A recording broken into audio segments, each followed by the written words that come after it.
If you like the video, make sure to like, subscribe, and comment. For more videos like this, what is your no sleep story that actually happened? Hunting with father-in-law. It's well before sun up, maybe 5 a.m., and we hiked to a patch of trees and sat down, him maybe 70 yards south of me with me facing out into a clearing. He had a flashlight and I didn't have one on me at the time. It was so dark you couldn't see a hand in front of your face. After about 20 minutes, I hear something really big walking maybe 10 yards in front of me. From the sound of the leaves/branches breaking, it sounded human-sized. It startled me and I loudly call for my father-in-law to turn on the flashlight. Right in front of me, where the noise was coming from, I hear his voice say, "Nah, it's cool." The noise happened again about 10 minutes later and I called out to him, assuming it was him making the noise. No response, so I made my way over to his camp and asked him if he had just walked near me. He said he hadn't gotten up the whole time, and was confused why I would have heard his voice. Skinwalkers, man. We moved into a new house a few months ago. As we were in the process of purchasing the house, the renter who was living in it died unexpectedly of natural causes in his mid-40s. He died right in the middle of the living room. Shortly after, we move into the house, and almost immediately our 2-year-old daughter starts talking about the ghost that lives in our house. Now let's be real here, she is 2 and 2-year-olds are very impressionable. Halloween had recently passed, and she had this Halloween-themed picture book that she loved to read, so it's entirely possible that all this talk of ghosts was just coming from looking through that book on a regular basis. Still, she was always telling me that the ghost was in her playhouse in the basement, or that the ghost was on the stairs, or that the ghost was standing in the corner. She never seemed to be afraid of the ghost, and considered him to be her friend, so I wasn't all that concerned even if there really was a ghost haunting our house. If he's a nice and helpful ghost, it could certainly be a lot worse. I would often tell the ghost that he was welcome to stay if he wanted to, but he was also welcome to go if that would make him happier. I was about 30-70 on the ghost being real and she could see and talk to him versus the ghost being just her imagination fueled by her Halloween book. Until one day, when we were going out to the car to go to daycare in the morning. It was still dark out and rainy. My daughter told me that the ghost was on the back deck, and then she told me that today was the ghost's birthday and she wanted to sing him happy birthday. Once again, I mostly disregarded what she was saying, as she is birthday obsessed and has in the past made us sing happy birthday to Mickey Mouse, a bowl of fruit snacks, and the bathroom.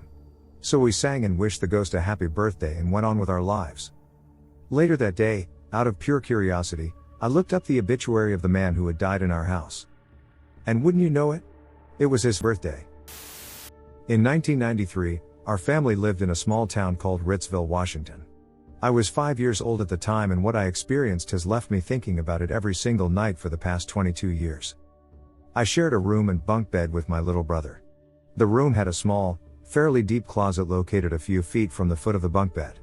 Located on the wall was a small vent that at night, when the living room light was on, would shine through, giving my room a slight ambient glow. Well, one night I had to go to the bathroom, and when I sat up and was about to take the covers off, I noticed that at the foot of the bunk bed was this tall black figure with a giant oval head that spanned the width of the bunk bed staring at me. It had 2 small yellow eyes that were far apart and I noticed this thing stood around 6 feet tall. Its skin was charcoal and lumpy. I stared at it for a good 5 seconds before I threw the covers over my head. 5 seconds of this monster being ingrained into my head. I could feel the evil surrounding it. I was up for a while before I fell asleep again, so I have no idea how long it was there. In the morning the first thing I noticed was the closet door. I make it a habit to close closet doors every night but it was wide open. My mom was the first to know about it and you know how most parents kind of wave off their kids' experiences as a bad dream. She didn't. She knew I saw something because they've seen things. I had nightmares for weeks after seeing it. In my dreams this being picked me up and started torturing me. I haven't seen it since and I never want to see it again. 1967 Southeast Asia. Me and 3 guys in my company were set on ambush and left to hold a 3-way crossing in a trail so the rest of the guys could escape on the main ambush. Claymore mines are out and mags are full. I'm high gun with a M14 up on a tree stump over the guys who have the trail. The night drags and everything is making noise but we have all been in the bush, we know what's up. I ate and had some water and laid back to scan my trail and the trails into the crossing. Now the 2 guys that are here with me and I are all 1 year in country Marines, not new raw kids. We had all been in fire bases and done the ruck thing, we knew the jungle and how it worked. Things got quiet and we heard a spooky gunship doing her job on the Ho Chi Minnesota. Sleep came on my rotation, but I just couldn't shut off. The damn woods were watching me. We all felt the air go electric and hunkered to fight, but it never came, but we couldn't let it go. The air stayed hot, we could feel the air pushing on us like we had steam being blown at us. I thought nerves, but why now? Never happened before? I looked around and iron-sighted and then glassed the valley and trailhead. Nothing moved, nothing so much as breathed. No cigarette cherries or urine smells, no rice smell. Fuck me, what is in the woods with us? I was actually sweating onto my rifle. I never got like that. I slid down the stump and the two other guys felt it too. We were fucked, the doom was palpable. I actually popped my bayonet on and tucked my extra pistol in my flak. I wasn't going easy. The air got really heavy and hot and we all threw up. I just kept glassing, sure my fucking demise was walking up the hill to me. It never came. 3 more hours went past, the sun rose and we had NVA stragglers who got out of the main ambush come past.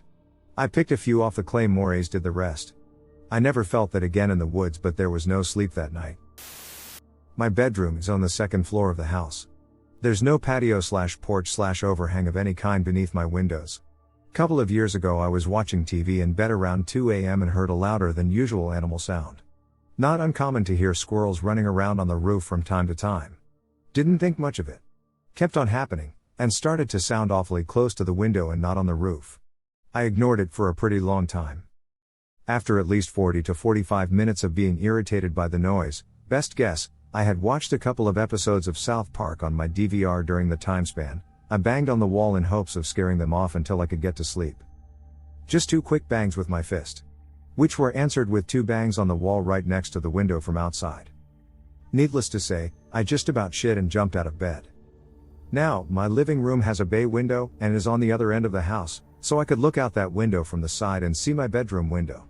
I hustle downstairs and peek out. I see a guy standing in front of my house, below my bedroom window. He's got a knife, small pocket knife, in his hand, and he's petting the front of my house. Call the police and wait. He never leaves the front of the house even when they roll up and ultimately disarm and arrest him without much struggle. I worked the graveyard shift in a hospital kitchen about 5 years ago. Before the kitchen was renovated a few years prior, our dish room used to be part of the morgue. While I was training, I'd frequently feel like someone was watching me, especially when I crossed into that part of the hallway. Every time I went into the dish room, something would be moved, turned over, or missing. Assuming it was my coworker, I didn't think anything of it. About a week later, my coworker leaves, and I'm left on my own. Every night, I would hear carts being moved around, dishes being put away, and silverware rattling.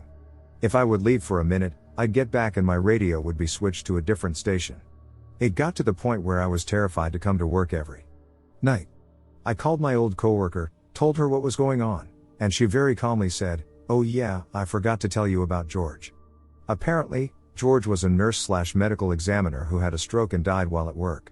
He was in his 50s, I was told. From then on, everything actually went quite well.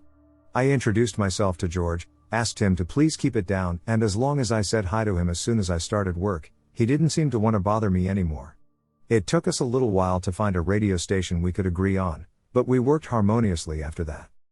When I left the job a year later, I made sure I told the girl that replaced me.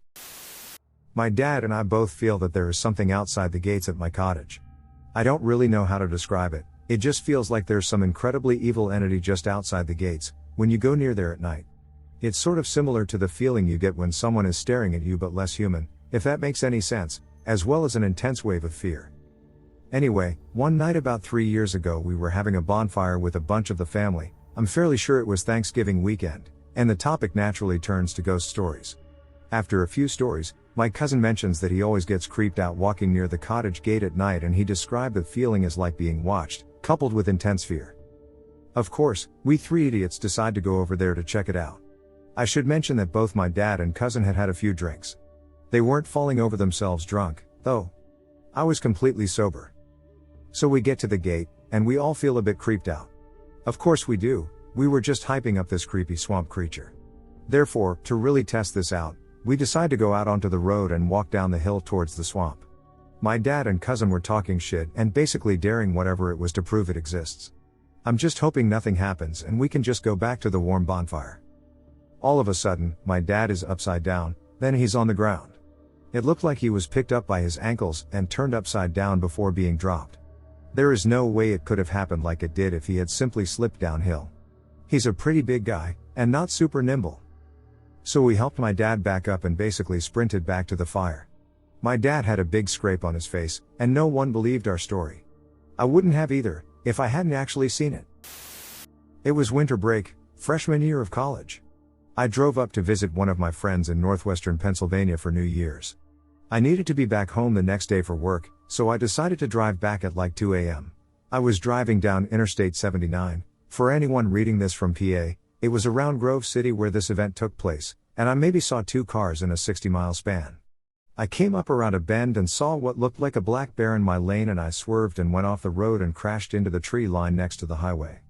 I was in the middle of nowhere and the bear just booked it into woods. My car was fucking totaled and I knew I wasn't gonna see any cars for hours to help me out. I called 911 and they said they would come in like 20 minutes. I got out of the car and stood up on the shoulder of the highway and waited. After about 5 minutes I heard some rustling in the bushes and there it was, the fucking bear. Turns out when I went off the road I hit a cub and mama bear was pissed as all hell. I booked it over to the back of the car and hopped in the trunk. Thank God I had a big Ford Expedition so the bear couldn't fuck with it too much. For another half an hour the bear tried ramming the car and was trying to get at me in a frenzy. The police showed up and the sirens scared mama bear off into the woods again. It was the most terrifying experience of my life. Like most couples, my husband and I have a designated side of the bed. I sleep on the right and him on the left. My comfortable sleep position is laying on my left side and facing the window, away from him. He alternates between facing the bathroom door or me. One night a few weeks back, I'm fighting my sleep. I'm laying on my left side, per the norm, but I just can't get comfortable. My neck is sort of sore from laying on my left, so I turn over and face my husband. When I turn over, I am not only faced with my husband's back, but with a large shadow standing over him. Immediately the shadow stretches to me and somehow communicates for me to turn over. I remember thinking its face was contorted, somehow expressing malice, but I can't for the life of me remember what it looked like. I didn't hear a voice, but the communication was urgent and angry. Like it wanted to hurt me. Without thinking, I turn back around and quickly fall asleep. To be honest, I'm not even sure if I was dreaming. The next morning, my husband and I wake up around the same time and go about our usual routine. I don't say anything because my husband doesn't like to talk about supernatural stuff or the like, which I felt it was. However, this morning is strange and he seems to be uncomfortable. After a lot of prodding, he finally admits he had an awful nightmare. He dreamt a demon was trying to make him do things while he was sleeping, really evil shit, wouldn't elaborate, and I woke up during this and the demon attacked me. I didn't tell my husband that I remember the same thing, only I wasn't sure if I was asleep. I work in a small building with 3 wings and my office is located in a little back hallway of one of the wings. I share the office with another girl and it's usually pretty quiet. One evening she and I were the only ones in our wing still there and we both heard a door loudly shut in the hallway. We were both a bit confused and, upon peeking out, I noticed nothing out of the ordinary. The next 2 weeks I was staying really late to catch up on hours so I could have a winter break, and I began noticing little noises in the hallway when I was positive nobody was in the building. It sounded like a shoe sliding on the floor. This happened a couple of times. Earlier in the evenings it would just be me and the janitor, and she started getting really spooked. She said she heard doors slamming in one of the wings even though everybody had left. We investigated one night to find that all of the doors were properly locked, but I noticed that the kitchen light was on, even though the door was locked. The janitor freaked out because she knew she'd turned the light off before locking the door. I also recalled the light being on a couple of nights when I was the only one there. I started to ask around if other people in the building had experienced anything weird like that, and one lady said some of her room decorations would have moved when she came back from the bathroom. And here's the one that really creeps me out. Another lady said that one day she noticed a footprint in the middle of her desk. It's that black material that shows skin prints pretty easily. To be honest, I'd rather it be paranormal stuff, because the idea that there's a person doing all this really creeps me out. One Halloween a couple of groups from the neighborhood got into an egg fight. None of us hated each other, just in different cliques. As the opposing forces started to march forward, we took off running to retreat to a safer distance. As we entered the woods, I quickly bolted behind a tree and everyone from the opposing side passed me by. Or at least I thought.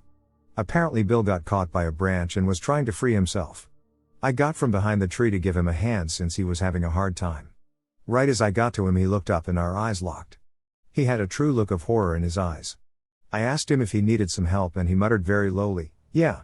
Sure," so we got him loose and I ran off to rejoin the fight. Next day in school someone walked up and said, "Is what Bill said true?" Being a smartass, yup, and walked off. Then it happened a second time, then a third and fourth. I responded yup each time. I'd be lying if I didn't say that I was curious as to what they were talking about, but I just played along since everyone asked it the same way. As if they are finding out that ghosts really do exist. So at lunch I see Bill walk up and say, "Hey Bill, I have a question." He mutters lowly, "Yeah, what?" I respond, "Why is everyone asking me if what you said is true?" He said, "Okay, it was the weirdest thing. You weren't there. Next thing I know you were standing in front of me. You just appeared out of thin air. I know there must be an explanation, but dude, you were not there. I know you weren't." I laughed and told him I was behind the tree and saw that he was stuck, just stepped out to help. He puts his hand on my shoulder and breathes a sigh of relief. He said, "Jesus Christ, I was scared to death. I've been telling the story to see if anyone else had this happen with you." For a while I could disappear and appear randomly. This story is not mine, it's my grandfather's. Backstory: this takes place in West Virginia in the 20s. My grandpa is the youngest of 9 and his family is very poor. They all live in a one-room house. My grandpa's sister suddenly got sick and quickly fell into a coma. They say she had a fever and would shake and even sit up in the middle of the night even though she was not conscious. She got progressively worse over the next few days and needed some sort of help. My grandpa and his oldest sister Glenna stayed behind while the rest of the family went to the neighbor's house 10 miles down the road for some food and medicine. As soon as the family got home that night, their mom went to the sister's bed and started to put a cold cloth on her head. Immediately her eyes flew open for the first time in days and she looked her mother right in the eyes and said, "The Lord wants Glenna." She fell back and twitched before going back into unconsciousness. The next morning Glenna and the sister had died.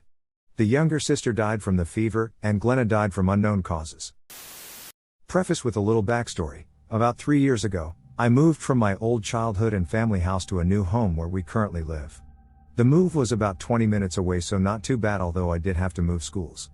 So in the new house I got a pretty cool room. It has a loft that hangs above my bed and is where I'm typing this right now. It has my computer and record player and not much else. Only 3 people could be up there comfortably. It hangs about half over my bed 6 feet down, and across from my loft and my bed is a large window overlooking the street and the empty property lot across the street.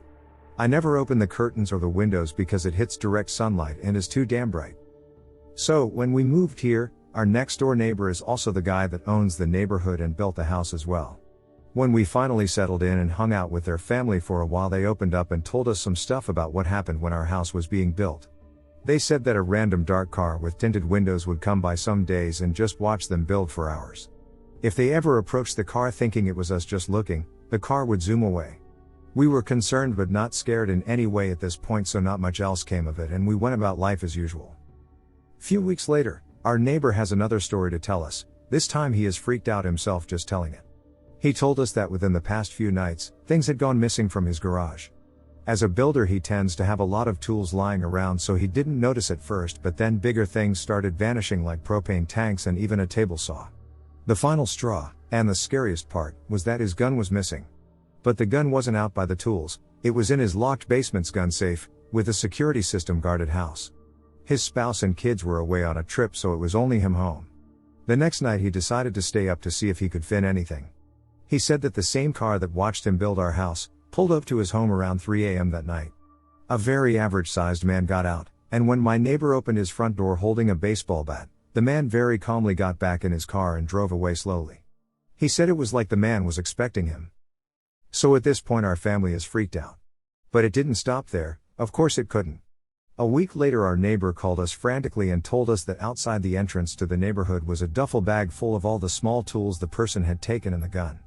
A note was attached that read, "I wasn't finished with them." Okay, what the f-? At this point we're terrified, so terrified within the next month we had a security system installed. Nothing came of these events for the next few months. All of the above happened around last February. That November, of course it had to escalate again and scare us all. So one day my family and I are outside my house walking the trails of our backyard forest. We own about 4 acres of land, so it's nice sometimes to walk back there. I run ahead myself to catch up with our dog who had probably found an animal. When I reach him, he is barking past the tree line barely to where you cannot see anymore. And there is a figure of a man just standing there staring in our direction. I tried to study the figure as quickly as I could so if this shit ever happened again I could make sure it's him. It was a man, a normal height and weighted man, with no facial hair and an abnormally large nose. No glasses, very short hair, was wearing black jeans and a black jacket. That's all I could get, before he just casually walked away, like he didn't see me terrified. I ran back to my family to tell them and to have them come with me because I sure as well wasn't about to go after this dude myself. Not a trace. So the reason I told you about my room in the beginning sets up the last part of my story. One day in December, very similar to today, I was on Reddit and TeamSpeak with some friends. And all of a sudden, a very silent thud came from my window. Mind you, it's 2 a.m. and everyone in my home is asleep. I go down my ladder of my loft to the window and gingerly peel back the curtain to see the same fucking dude across the street in the empty lot. I nearly shit myself. He sees me in my window, and his response? Walk away slowly into the woods, keeping eye contact with me until he is no longer seen. About 4 years ago I was getting off work late around 11 p.m. when I hopped on the highway to head home. I got onto the I-10 in the middle of Phoenix, Arizona. This a big city on the busiest highway they have. But when I got on there was no one for a mile or two until I came across a police cruiser driving about 5 miles an hour zigzagging back and forth the entire width of the highway with lights on. This was the first time in my 15 years of driving I've ever encountered something like this and did not know what to do, so I slowed down to his speed and just stayed behind him. We were the only two on the road and this crap went on for about 20 minutes. I started creaking out because there was just no one else on the road. Like, was I not supposed to be here? WTF is going on? And then just like that the cop turned his lights off and took off, and fast. So I did too, for about a quarter mile until I started coming across the most insane catastrophe I have ever seen. There were at least 100 wrecked cars on the side of the road and in the road. Some looked like minor damage while some were completely. I remember seats from a minivan just lying in the middle of the road. But the weirdest part was there were no people. Not a single fucking one. No drivers, passengers, no cops, paramedics, fire trucks, nothing. It's like this huge crazy crash happened and they came and loaded everyone up and just left. It was like driving through a scene of The Walking Dead. Completely unreal. 4 years later and I have not met a single person who saw it or found a news article on it. People think I'm crazy. This happened my senior year of college, Christmas break 2006. I worked for a professor that asked me to house/dog sit for him while he was out of town to see the bowl game that we were in. He was gone for 3 days and had a huge piece of land in the middle of nowhere. I invited my GF at the time. He had horses and fishing and a gator to ride around on, etc., etc. So the first 2 nights went down with no incident, but the last night, his little foofy dog is having a fit. She keeps barking at the back door. At first we blow it off, but decide to lock the dog inside in case of a coyote or something. After a while we start to get a little creeped out. I keep saying it's probably an animal and we'll be fine. My GF, not too bright, wants to go investigate to see what's outside, so I lock the door behind her. Just kidding. She goes outside and says she saw something small and gray, probably a coyote, and it ran off. So, just an animal, no worries. But by this time, we're pretty spooked. The dog now starts barking at the window on the other side of the house. We're still trying to ignore it, but a little worried. We decide to get into bed. Awkward silence. Then I hear it. It sounds like a young girl singing a soft, eerie lullaby. I don't say anything, hoping that my mind is playing tricks on me. My GF says, "Let's get the fuck out of here." I say, "Why?" She says, "You didn't hear that little girl singing? Okay, let's get the fuck out." And we got the fuck out. I even called someone to talk to me while we walked out to my car. Next morning, went to clean up the house and such. Most scared I've ever been. Ever. This is a brief account of an experience I had almost a year ago in the warehouse where I work alone. No one I've told has believed me, but perhaps you all will. I work in a warehouse that my father purchased. He bought it for 25% of its cost from a farmer who seemed very excited to be rid of it.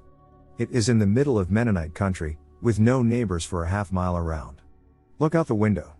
You see cornfields and scraggly trees. Cell service? Forget about it. I work here alone, painting and preparing the front office portion for eventual functionality. To get to the front office, you must go through a hallway from the main warehouse, into a secondary office, and then through another door into the front. I frequently hear bumps and thuds and occasionally will go into the warehouse and feel air movement, but I've always attributed it to drafts and animal life in the roof. The only thing that has ever made me uneasy about the building is the fact that all of the door locks are reversed. Whoever installed those locks didn't intend to keep people out, they intended to keep something in. I was in the front office when I began to hear the thudding. I ignored it and continued to apply masking tape to the door I was working on. But this time, it was accompanied by a screeching sound. Not loud, but audible. I was freaked out, but convinced myself that it was just a pissed-off raccoon or squirrel that had found its way inside. I continued working, until I heard the slam.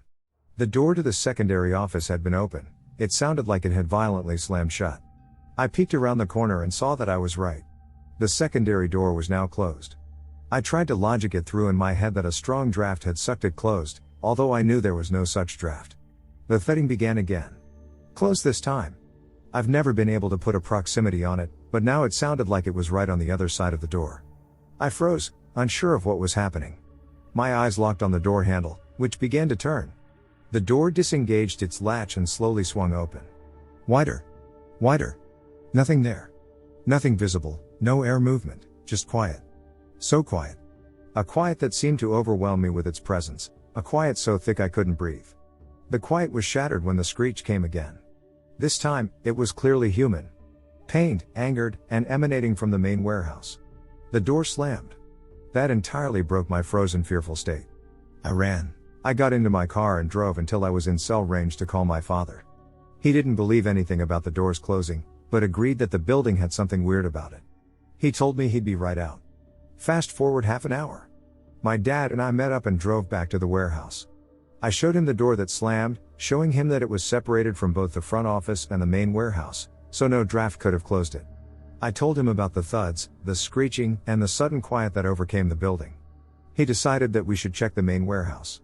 Emboldened by his presence, I led the way. Something you should know about this warehouse: it was formerly a furniture manufacturing place owned by a Mennonite farmer. They made handmade chairs, tables, etc. Because of all the cutting that went on, the floor is thickly coated with dust. We walked into the warehouse and saw nothing out of the ordinary. The dust was untouched, the doors were closed, windows were locked. The only thing out of the ordinary was one of the hanging fluorescent light fixtures. It was hanging askew, and swaying slightly.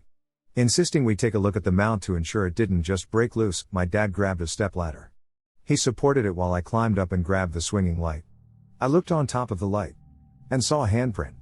A single, fresh, and humanly large handprint. No footprints in the dust around the light, no signs of a presence. I climbed down and switched places with my father. He saw it and said, "What the hell? There's been no one in here for years." He climbed down and told me he'd been suspicious of someone breaking in and stealing parts from the warehouse light system. He couldn't believe me that this wasn't human. That something wasn't right here. The last thing he said was, "Nothing is here. Next time, just go back to work." And then, as if to show its presence, the thud returned. This time it wasn't just a thud, but more of an earthquake. The entire building felt like it moved. The heartbeat-like thud was then overlaid by the screech. The awful, awful screech. It felt it like was coming from the walls themselves. We ran. We ran and I haven't returned. My father hired someone to finish my job and has since moved into the office. He's heard the thudding, but thus far nothing has happened further. What actually happened? I don't know. Nor do I ever care to know. What I do know is that there is something paranormal in that building, and the man who sold it to us knew. I'll never forget the sound of that lock turning by itself or the feeling of the deafening silence. Years ago, around Halloween, my family had gathered to watch scary movies. My mom loved these shows. My dad didn't care much for them, so he would get up every few minutes to work on something or other. We had started watching Hitchcock's The Birds, and it was getting late, probably close to midnight. And it was getting cold. Not just the late October chill of the foothills we lived at, the house was getting cold. At first my mom just asked my dad to turn up the thermostat, but after a couple minutes of the furnace running and the house not warming up, he realized he'd need to go check the furnace. He grabbed a lighter and headed downstairs. A minute later, we hear him shout for us. "You have to come see this," he says with something that sounds part excitement, part nervousness in his voice. We get down there to see him shining a flashlight into the furnace. Peering in, first we just noticed the pilot light was indeed out. Then we saw the reason. A dead bird. Something about the size of the palm of my hand, maybe a sparrow, had flown into the furnace from outside and put the flame out. I used to live in the bad part of town, but the community was very close and we all played soccer together inside the apartment complex. Nobody really cared since we never broke a window and they would usually come out and chat with each other while they watched us play. Anyway, we were all tired and decided to take a break, and I went to lean against a tree. From where I was sitting, if I looked to the left and the right, there were two dark alleys that led to the back area of the apartments. Out of the corner of my eye, two shiny eyes caught my attention, and I just stared for what seemed ages, and I got that sensation that I was about to be attacked. I tried to tell people something was there, but the words wouldn't come out, and there was also the fear of looking stupid in front of everyone. Then whatever that thing was, it came out fast and ran from one alley to the next one. There was at least 20 people there, and everyone saw it. You could hear all the girls screaming and the panic in everyone. I had no reaction, I just stood there, and along with 2 to 3 more people, we were the closest to this creature. It did not attack us though, it just ran by and disappeared into the dark alley. I honestly thought it was going to kill me as it was huge. I'd say maybe 7 to 8 feet tall.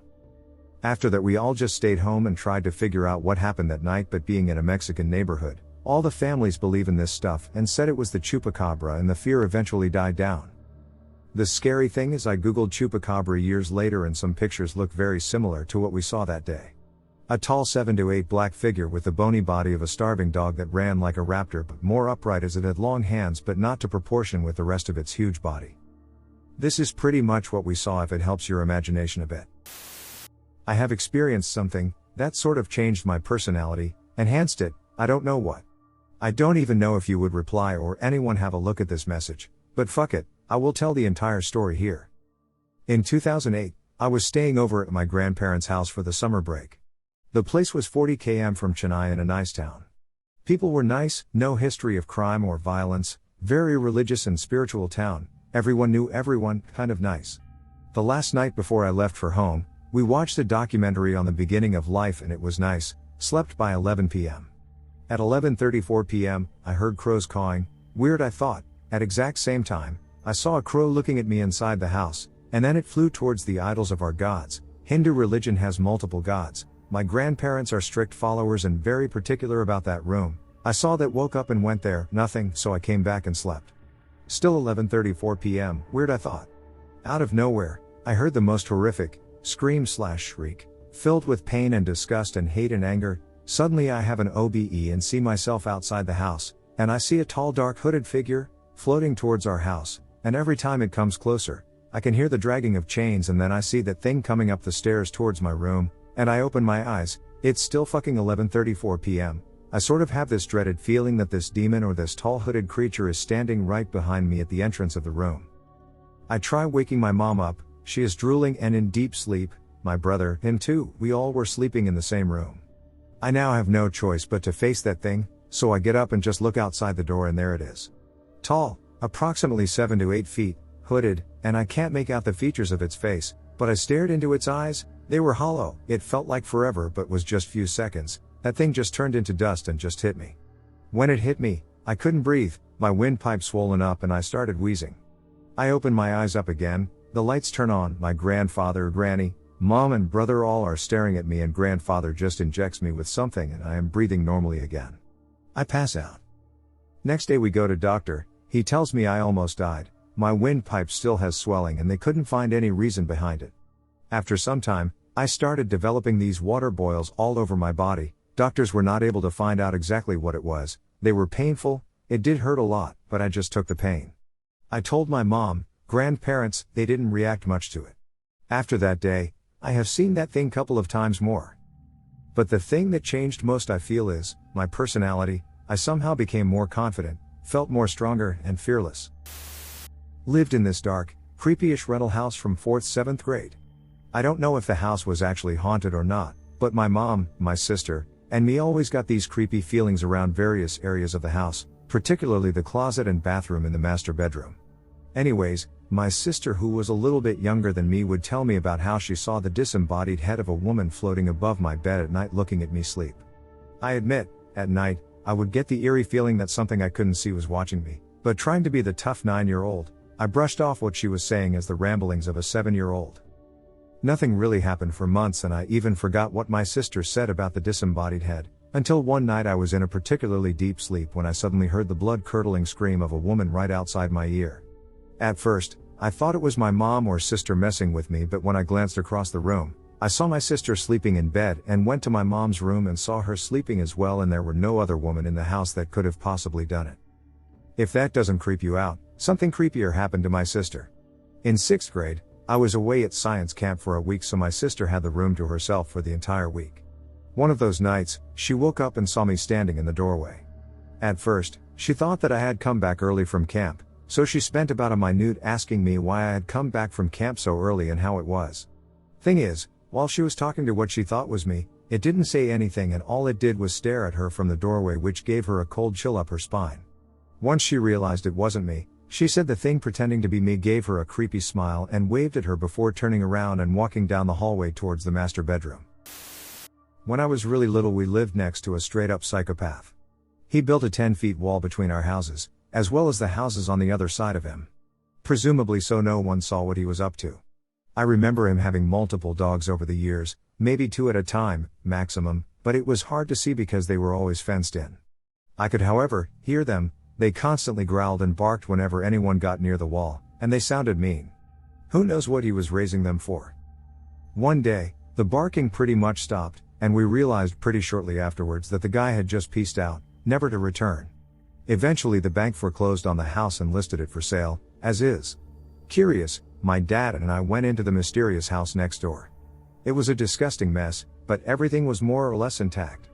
They wouldn't let us into the garage. A few weeks later, my slightly older neighbor and I noticed the bank gate had been left unlocked. Being the curious little children we were, we wandered into the back and snuck into the garage. Here comes the sad bit. Short version, we found out what happened to all the dogs. Everything looked old, like they had been there for quite a while, but we were still pretty horrified, so we bolted. No one bought the house for a few years or so, but every so often we would hear rustling and what sounded like barking coming from next door. Again, we lived in a woodsy area, so it could have easily been wild animals. A few years later, my dad is considering buying the lot to tear down the house and put on an addition to ours. My reaction to this, nope ex infinity. Again, I go in with him to look at the house, that has been boarded up for maybe 3 years at this point. Not only does it smell even worse, but the entire interior of the place looks like it had been torn apart by what appeared to be a 4-clawed animal. The place was literally shredded, and it looked as if whatever it was pretty large. Even the top cabinets were completely torn apart. I'm not saying anything weird or ghostly happened, but just the freakiness of that dude, his garage, and whatever thing went to work in that house gave me nightmares for a long, long time. Literally no sleep every time I heard a noise coming from the house. My bedroom window was directly facing it. To make matters worse, every single family that has moved into the house has been straight up insane and the bane of the community. One family set that garage on fire, and burned down a large portion of my mom's house with it. The new occupant is another shut in that rebuilt part of the fence, but only right where the neighbor's windows are. Seriously freaky house.